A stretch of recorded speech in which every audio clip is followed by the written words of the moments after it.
We are following the breaking news of President Trump threatening to slap China with additional tariffs.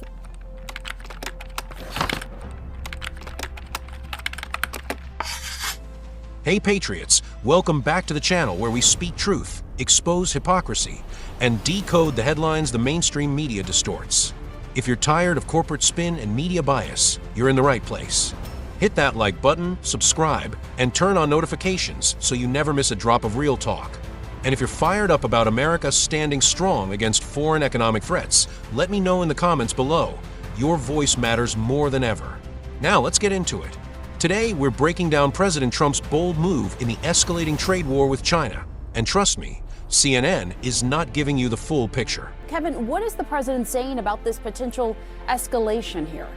Yeah, and it's a major escalation in this tit-for-tat tariff war between Washington and Beijing. Remember, Pam, last week President Trump applied that 35% reciprocal tariff on China. China retaliated, applying its own 34% tariff on the United States. Now President Trump saying this: if China does not withdraw its 34% increase above their already long-term trading abuses by tomorrow, April the 8th, the United States will impose additional tariffs on China of 50% effective April 9th. He goes on to say that additionally, all talks with China concerning their requested meetings with us will be terminated.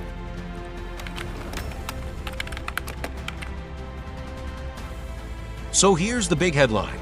President Trump has announced a potential 50% additional tariff on China, set to go into effect if China doesn't walk back their own 34% retaliatory tariffs. CNN spin? Panic. Outrage, escalation. But what they're not telling you is why this matters and why it's the right move. For decades, China has manipulated trade, stolen intellectual property, and dumped cheap goods into American markets. What has Washington done? Rolled over. Until Trump. Let's be clear, tariffs are not about starting wars. They're about leveling the playing field. President Trump is using every tool available to force fairness into a rigged global system. The left and their media allies want you to believe consumers will suffer. But what they won't say: short-term pressure brings long-term sovereignty. Trump isn't afraid to take the heat if it means protecting American jobs, factories, and independence. And I just want to break down the math for you here, Pamela, because remember, President Trump had already applied a 20% tariff on China for its role in the fentanyl crisis. He applied that 34% reciprocal tariff last week. That goes into effect later this week. Now he's threatening this additional 50% retaliatory tariff on China, this tit-for-tat back and forth. That would bring the total tariffs on China by the United States to 104%. China is not used to being challenged, but this ultimatum puts Xi Jinping in a corner. CNN scoffs at the idea of setting a deadline. They claim China won't blink. But here's the truth. China depends on U.S. markets more than we depend on them. And Trump knows it. This isn't reckless, it's strategic pressure. And it's working. The media's outrage isn't just about China. They're furious that Trump is holding all trade partners accountable, even so-called allies like Japan, South Korea, and Israel. Why? Because for years, these countries have benefited from one-sided deals while Americans foot the bill. Trump is saying no more. Tariffs aren't punishment, they're leverage. The message is clear: reciprocate or renegotiate. White House has been talking about how all these countries, more than 50 countries, have come and reached out to the president wanting to negotiate. But the White House is also sending these mixed messages on whether the president is willing to negotiate. Where do things stand on that front? Yeah, it seems to be this, that the president is willing to talk to these countries about potential trade deals, but that the bar will be very high for him to lift these tariffs. That seems to be the combination of what you're hearing from White House advisors today. We do know this morning that the president spoke to the Prime Minister of Japan, that country looking to ease up some of the tariffs on them, saying that they will be sending a high-level delegation to the United States to talk about trade. The president will also discuss this with the Prime Minister of Israel, Benjamin Netanyahu, later today. He imposed a 17% tariff on Israel last week, but in a way that's a cautionary tale. Remember, Netanyahu lifted customs duties on U.S. imports to Israel, but the president went ahead with that tariff anyway. Yeah.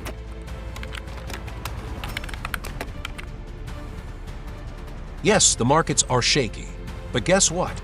That's what happens when you shake up a broken system. Wall Street loves cheap Chinese goods and globalist loopholes. But Main Street, the heart of America, needs a president who fights for fair trade, not just stock prices.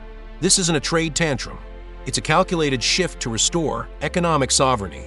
Critics say Trump is alienating allies. But look at the facts. Who does Biden coddle? China and Iran.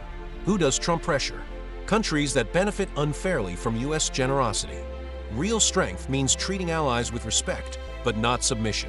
And make no mistake, Trump's foreign policy is built on mutual respect through strength, not weakness through appeasement. Right now, joining us, Democratic Congressman Mike Quigley of Illinois. Congressman, thanks so much for joining us. First of all, what do you make of the president's decision to escalate his trade war? Once again, do you see any chance for an off-ramp before this gets a whole lot worse? I don't see it coming from the President of the United States. You talk about a very strange world we live in. I'm, the liberal Democrat from Chicago, agreeing with headlines from the Wall Street Journal, the dumbest trade war in history. Very concerned, as are my constituents, with extraordinary cost increases, a recession, and the volatility in the markets that create uncertainty and great economic peril for our country. I think the bigger concern right now is it's part of a larger issue where this country, through the president, thinks that we can stand alone. 4% of the world's population, we're going to be less secure financially, and we're going to be more vulnerable in every other way from threats from across the seas.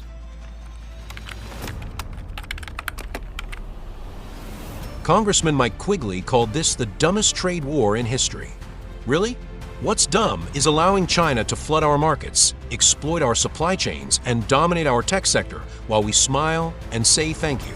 What Trump is doing isn't dumb, it's decades overdue. And it's exactly why the America First movement is alive and well.